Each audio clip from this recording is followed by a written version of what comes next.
And iOS 26.5-ന്റെ beta 3 ഇപ്പോൾ apple release ചെയ്യുന്നുണ്ട്.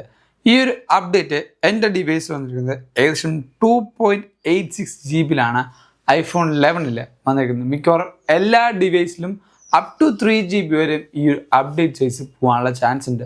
അതോടൊപ്പം തന്നെ ഈ ഒരു അപ്ഡേറ്റിൻ്റെ കൂടെ apple watch OS, Mac OS, vision OS, TV OS എന്നിങ്ങനെ കുറേയധികം പുതിയ സോഫ്റ്റ്വെയർ ബേറ്റാസും റിലീസ് ചെയ്തിട്ടുണ്ട്.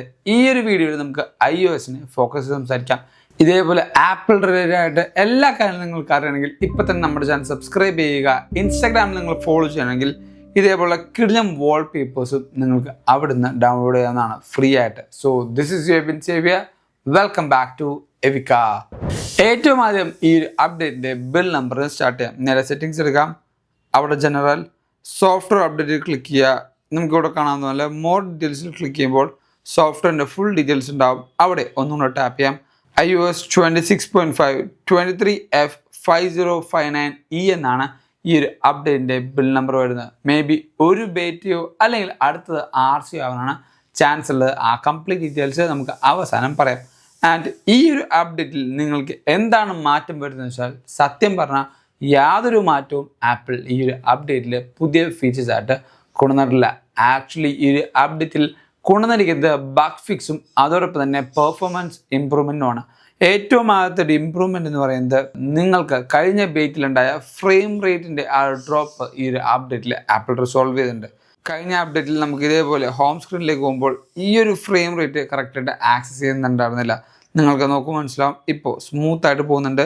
കഴിഞ്ഞ അപ്ഡേറ്റിൽ ഇതേപോലെ ആയിരുന്നില്ല, ഒരു സ്റ്റട്ടറിങ് ഈ പറഞ്ഞ അപ്ഡേറ്റിൽ ഉണ്ടായിരുന്നു. അതോടൊപ്പം തന്നെ ഈ ഒരു അപ്ഡേറ്റിൽ ഇനി നിങ്ങൾക്ക് വേറെ മാറ്റങ്ങൾ വന്നിട്ടില്ല എന്ന് പറഞ്ഞുകൊണ്ട് തന്നെ പ്രൈഡ് വാൾപേപ്പേഴ്സ് നിങ്ങൾക്ക് ഈ ഒരു അപ്ഡേറ്റിൽ ലഭിക്കുന്നില്ല. അതോടൊപ്പം തന്നെ ഫീഡ്ബാക്ക് ആപ്പ് എടുക്കാം. ഫീഡ്ബാക്ക് ആപ്പിലും നിങ്ങൾക്ക് യാതൊരു പുതിയ റീസെൻറ്റ് ആക്ടിവിറ്റി നോട്ട്സും ആപ്പിൾ കൊടുത്തിട്ടില്ല. അതുകൊണ്ട് തന്നെ നിങ്ങൾക്ക് എന്തൊക്കെയാണ് ബഗ് ഫിക്സ്, എന്താണ് വന്നിരിക്കുന്ന മാറ്റങ്ങൾ എന്നിങ്ങനെ യാതൊരു ഐഡിയയും ഈ ഒരു അപ്ഡേറ്റിൽ ആപ്പിൾ നിങ്ങൾക്ക് തരുന്നില്ല. അതോടൊപ്പം തന്നെ ഈ ഒരു അപ്ഡേറ്റിന് ശേഷം പെർഫോമൻസ് എനിക്ക് നല്ല ഇമ്പ്രൂവ് ആയ പോലെ ഫീൽ ചെയ്യുന്നുണ്ട്. നല്ല സ്മൂത്ത് ആവില്ല. ഇത് കണ്ടോ, ഓരോ ആപ്ലിക്കേഷൻസും അത്യാവശ്യം നല്ല സ്മൂത്തായിട്ട് തന്നെയാണ് ലോഡ് ആവുന്നത്. ഈ പറയുന്ന റീസെൻറ്റ് ആപ്സിലും അത്യാവശ്യം എല്ലാ കാര്യങ്ങളും ഫാസ്റ്റായിട്ടും ഫ്ലൂയിഡായിട്ടും എനിക്ക് ഫീൽ ചെയ്യുന്നുണ്ട്. അഫ്കോഴ്സ് എൻ്റെ ഡിവൈസ് ഐഫോൺ 11 ആണ്. അതിൻ്റെതായ ഏജിങ് ഇഷ്യൂസും ആ ഒരു പെർഫോമൻസ് ഇഷ്യൂസും എന്തായാലും ഡിവൈസിൽ കാണിക്കും. പക്ഷേ ഈ ഒരു അപ്ഡേറ്റിന് ശേഷം സാറ്റിസ്ഫൈഡ് ഒരു ഫീഡ്ബാക്ക് പെർഫോമൻസിന് ലഭിക്കുന്നുണ്ട്. അതോടൊപ്പം തന്നെ തേർമൽസ് ആൻഡ് ബാറ്ററി. തേർമൽസ് ഓഫ്കോഴ്സ് ഒരു ലാർജ് അപ്ഡേറ്റ് അല്ലെങ്കിൽ ഹ്യൂജ് അപ്ഡേറ്റ് ചേഞ്ച് ചെയ്താൽ നിങ്ങൾക്ക് ഈ പറഞ്ഞ ഡിവൈസ് ചൂടാവുന്നത് നോർമലാണ്.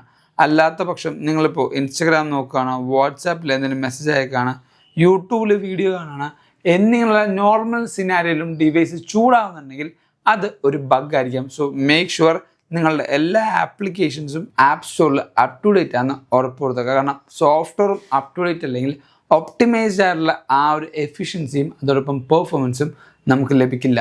അതോടൊപ്പം ബാറ്ററി ഓഫ്കോഴ്സ് നിങ്ങൾക്ക് എല്ലാവർക്കും അറിയാവുന്ന പോലെ ഇതെൻ്റെ സെക്കൻഡറി ഡിവൈസ് ആണ്. ബാറ്ററി നല്ല ഡ്രോപ്പായിട്ടാണ് ഇരിക്കുന്നത്. ബാറ്ററി ഇത് ഈ പറഞ്ഞ പെർഫോമൻസ് നോക്കുമ്പോൾ 73% ആണ് മാക്സിമം കപ്പാസിറ്റി എന്ന് പറയുന്നത്. ഈ ഒരു ഡിവൈസ് സെക്കൻഡറി ഡിവൈസ് ആയതുകൊണ്ട് തന്നെ എനിക്ക് അത്രമാത്രം ഒരു പ്രൈമറി കൺസേൺ ബാറ്ററിയുടെ ആ ഒരു ഹെൽത്തിൽ ഇല്ല. വരുന്ന ഫ്യൂച്ചറിൽ കുറച്ചും കൂടെ ഡീഗ്രേഡ് ആകുമ്പോഴാണ് ഞാൻ ഈ ഒരു ബാറ്ററി ഹെൽത്ത് അല്ലെങ്കിൽ ബാറ്ററി മാറ്റാനായിട്ട് പ്ലാൻ ചെയ്യുന്നത്. ലാസ്റ്റ് ചാർജ് ചെയ്ത് 100% 49 മിനിറ്റ് മുമ്പ് ഞാൻ ഈ ഡിവൈസ് അൺപ്ലഗ് ചെയ്തു. ഇപ്പോൾ 93% നിങ്ങൾക്ക് മനസ്സിലാവും. ആ ഒരു 43 മിനിറ്റ്സിനുള്ളിൽ തന്നെ ഏകദേശം 7% ഓഫ് ബാറ്ററി ജ്യൂസാണ് കൺസ്യൂം ചെയ്തിരിക്കുന്നത്. കൺസ്യൂം ചെയ്യുക എന്ന് പറഞ്ഞാൽ അത് ഡ്രോപ്പ് ആയിരിക്കുകയാണ്. ഡിവൈസ് ഈ പറയുന്ന അത്രയും ബാറ്ററി ജ്യൂസ് കൺസ്യൂം ചെയ്യുന്നില്ല. ബാറ്ററി ഡ്രെയിൻ ആയതുകൊണ്ട് അല്ലെങ്കിൽ ബാറ്ററിയുടെ ഹെൽത്ത് കുറവായതുകൊണ്ട് ഈസി ആയിട്ട് ബാറ്ററി ലൈഫ് ഡ്രെയിൻ ആവുകയാണ് കറക്റ്റ് ഒരു ടെർമിനോളജി പറയാൻ പറ്റുന്നത്.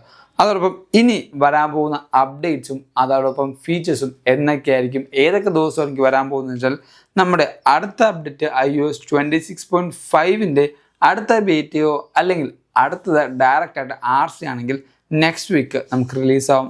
RC അപ്ഡേറ്റ് ആണെങ്കിൽ മെയ് ഫസ്റ്റ് വീക്കിൽ തന്നെ നമുക്ക് ഒഫീഷ്യൽ അപ്ഡേഷൻ ലഭിക്കാനുള്ള ചാൻസ് ഉണ്ട്. പക്ഷേ അവിടെ ചെറിയൊരു ട്വിസ്റ്റ് എന്ന് പറയുന്നത് മിക്കവാറും ഈ ഒരു വീക്കിൽ തന്നെ iOS 26.4.2 എന്ന് പറഞ്ഞ പുതിയ അപ്ഡേറ്റ് ആപ്പിൾ റിലീസ് ചെയ്യാനുള്ള ചാൻസ് ഉണ്ട്. ആ ഒരു അപ്ഡേറ്റ് ഇപ്പോൾ ആപ്പിൾ അണ്ടർ ഡെവലപ്പിങ്ങിലാണ്. അതുകൊണ്ട് തന്നെ ഈ ഒരു വീക്കിൽ മേ ബി ഇന്നോ നാളെയോ ആയിട്ട് തന്നെ ആ ഒരു പുതിയ ഒഫീഷ്യൽ അപ്ഡേഷൻ ലഭിക്കാനുള്ള ചാൻസ് ഉണ്ട്. അങ്ങനെയാണെങ്കിൽ നെക്സ്റ്റ് വീക്ക് ബീറ്റ 4 ആയിരിക്കും ലഭിക്കുന്നത്. And May 1st week RC and May 2nd week official updation. ഇത് ജസ്റ്റ് പ്രൊഡിക്ഷൻ ആണ്, ഇതേപോലെ തന്നെ വരണമെന്ന് യാതൊരു നിർബന്ധമില്ല. പക്ഷേ മെയ്യിൽ നമുക്ക് iOS 26.5ൻ്റെ ഒഫീഷ്യൽ അപ്ഡേഷൻ എന്തായാലും ലഭിക്കും. ആൻഡ് മോസ്റ്റ്ലി ഏറ്റവും കൂടുതൽ ആൾക്കാർ വെയിറ്റ് ചെയ്യുന്നത് ജൂൺ 8-ാം തീയതിയാണ്. കാരണം ജൂൺ 8-ാം തീയതി നമുക്ക് WW26ൽ iOS 27ൻ്റെ ഫസ്റ്റ് ലുക്ക് കാണാൻ പറ്റും. ഈ ഒരു iOS 27ൽ മാസീവായുള്ള ആപ്പിൾ ഇൻ്റലിജൻസ് ചേഞ്ചസും എല്ലാ കാര്യങ്ങളും കൊണ്ടുവരും എന്ന ഒരു റിപ്പോർട്ടുണ്ട്. സോ റെഗുലറായിട്ട് നിങ്ങൾക്ക് ആപ്പിളിൻ്റെ ഇതേപോലെ ആപ്പിൾ ഇൻ്റലിജൻസ് ആയിക്കോട്ടെ, അപ്ഡേറ്റ്സ് ആയിക്കോട്ടെ, സോഫ്റ്റ്വെയർ ആയിക്കോട്ടെ, എല്ലാ കാര്യങ്ങളും അറിയാൻ ഇപ്പോൾ തന്നെ നമ്മുടെ ചാനൽ സബ്സ്ക്രൈബ് ചെയ്യുന്ന ഉറപ്പുവരുത്തുക. സോ ഇതൊക്കെയാണ് നമ്മുടെ ഈ ഒരു അപ്ഡേറ്റിൽ വന്ന ചേഞ്ചസും അതോടൊപ്പം തന്നെ മാറ്റങ്ങളും അല്ലെങ്കിൽ മാറാനുള്ള കാര്യങ്ങളും എന്ന് പറയുന്നത്. ഇനി ഈ ഒരു അപ്ഡേറ്റ് നിങ്ങൾ ചെയ്യണോ വേണ്ടയോ എന്ന് ചോദിച്ചാൽ അഫ്കോഴ്സ് നിങ്ങൾ ബീറ്റ ടെസ്റ്റർ ആണെങ്കിൽ ഈ ഒരു അപ്ഡേറ്റ് ചെയ്യാം. അല്ലാത്ത പക്ഷം ഒരേ ഒരു ഫോണുള്ളൂ, ആ ഒരു പ്രൈമറി ഫോണാണ് നിങ്ങൾ എല്ലാ കാര്യവും ചെയ്യുന്നത് എന്നിങ്ങനെ യൂസ് ചെയ്യുന്ന ഒരു വ്യക്തിയാണെങ്കിൽ ഈ ഒരു ബീറ്റ അപ്ഡേറ്റ് ചെയ്യാൻ ഞാൻ പറയില്ല. കാരണം ബീറ്റാസ് വരുമ്പോൾ കുറേയധികം ബഗ്ഗുകളും അതോടൊപ്പം ഇഷ്യൂസും നിങ്ങളുടെ ഫോണിൽ വരും. അതോടൊപ്പം ഡിസ്പ്ലേ അടിച്ചു പോകാം, ബാറ്ററി ഡ്രെയിൻ ആവാം, അതോടൊപ്പം പെർഫോമൻസ് ഇഷ്യൂസ്, തെർമൽ ഇഷ്യൂസ് എന്നിങ്ങനെ കുറേയധികം പ്രശ്നങ്ങൾ നിങ്ങൾക്ക് വരുന്നതുകൊണ്ടാണ് പ്രൈമറി ഫോണിൽ ഒരിക്കലും അപ്ഡേറ്റ് നിങ്ങൾ ഈ ഒരു ബീറ്റ ചെയ്യരുതെന്ന് പറയുന്നത്. സോ മേക്ക് ഷുവർ ആ ഒരു കാര്യം നിങ്ങളുടെ മനസ്സിൽ എപ്പോഴും വേണം. സോ ഇതൊക്കെയാണ് നമ്മുടെ iOS 26.5ൻ്റെ ബീറ്റ 3 വിശേഷങ്ങൾ എന്ന് പറയുന്നത്. വീഡിയോ ഇഷ്ടപ്പെട്ടാൽ എപ്പോഴും ലൈക്ക് ചെയ്യുക, നിങ്ങളുടെ എല്ലാ അഭിപ്രായം തൊട്ട് താഴത്ത് കമൻറ്റ് ചെയ്യുക. അതോടൊപ്പം ഇതേപോലെ കിടിലൻ വാൾപേപ്പേഴ്സ് നിങ്ങൾക്ക് വേണമെങ്കിൽ നമ്മുടെ എവിക്കയുടെ ഇൻസ്റ്റാഗ്രാം കമ്മ്യൂണിറ്റി ജസ്റ്റ് ഒന്ന് ഫോളോ ചെയ്താൽ മതി. ലിങ്ക് നമ്മൾ ഡിസ്ക്രിപ്ഷൻ ബോക്സിൽ കൊടുക്കുന്നുണ്ട്. എല്ലാ വീഡിയോസിന് ശേഷം ഇതേപോലെ കിടിലൻ വാൾപേപ്പേഴ്സ് ഞാൻ റിലീസ് ചെയ്യും. So thank you so much for watching this whole video. This is Evin Xavier signing from Evika.